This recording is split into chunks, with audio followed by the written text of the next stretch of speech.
before we get started with the software, I want to check out the hardware and explain to you how it works. Now, the first main thing is our display. Now, you see the display right there. Right below it, we have these f-stop names, 1 through 6. And the white keys correspond to that. So when a function comes up on our display, we hit the white key that we want to use. You can adjust the display up and down, just pick it up, move it back and forth. It makes it easier to view for your session. And sometimes the contrast isn't so hot. If you want a certain view of it, press your shift button, then turn your data wheel.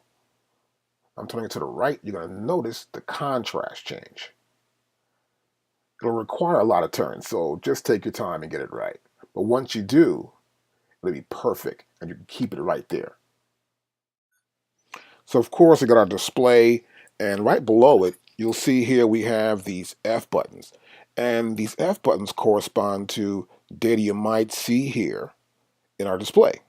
So for example, this is TC for time correct. I'll press this button. You'll notice on the software a window opens up, giving us our time division, and of course swing, window. We have events and shift, and the same information appears here on our display on our MPC Renaissance hardware.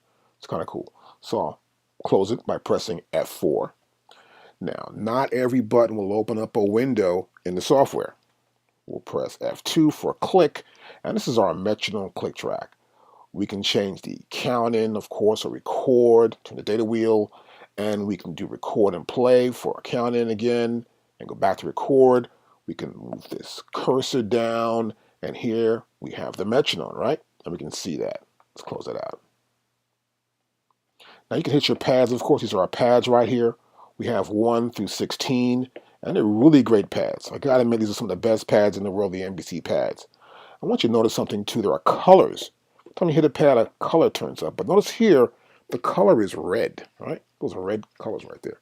So let me show you something right here. First, I'm gonna go back into MPC and go to Preferences here in the software. And we're gonna look at our preferences here for the hardware. I'm going to see it right here. Now, if I hit a pad, you'll notice that it goes to a full velocity of 127. That's full. That's because, as you'll see right here on our MPC hardware, the full level is lit. Now, if I turn this off and I hit a pad lightly, you'll notice on the software, the pad response is changing. So I hit it lightly, I get a much more lower number, and if I hit it real hard, I get the full 127 velocity value. And I also have this aftertouch. That means once you hit it, you might hold it down longer. It could be a piano note or a bass note or something, or a horn or a string. Hold it longer, get more duration, right? That's the aftertouch. And I can up and down. See that? The more I press down, the more the aftertouch moves up. Now, if I go to here, that's gone. So be aware of that. Make sure you have it set up properly. Now, if you don't see some of this stuff, you want to go here to Show Hardware Info. And here you'll see it says hardware type. We have our current firmware version. We have the driver version, and of course our serial number. That's important to make sure you have the right hardware set up in the firmware. Now here in our hardware, you'll notice that a lot of these buttons have lettering underneath them. So some of these buttons serve a dual purpose. And how we activate, for example, here it says Q-Link. But if I hit here, you notice in the software, it goes to Program Mix, right? To activate Track Mix, we're going to just hold down the Shift button and hit right here, and now we have Track Mix. If I hold the Shift button here, and I hold down here, and now you'll see we're in Track Mix, but we got the bottom out. So let's go back to here, and now we see the full screen window. Let's go back to here, go to full screen. Look what happened. The bottom half is gone. So what happens here, we've got rid of the Q-Link, the pad bank, the sequence, the inserts and sends, the project and the samples disappears, and our workspace opens up right here.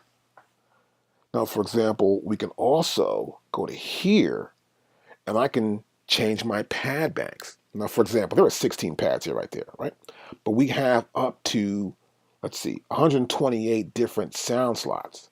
So that means we have 8 different pad banks. This is the A bank. I go to here, this is the B bank. This is the C bank. And you notice on the software, in our workspace area here, you'll see it change right here. right over here, right above automation velocity right here, right? And then I go to D, see D. But now if I want to go to E, I'm going to hold the shift button down.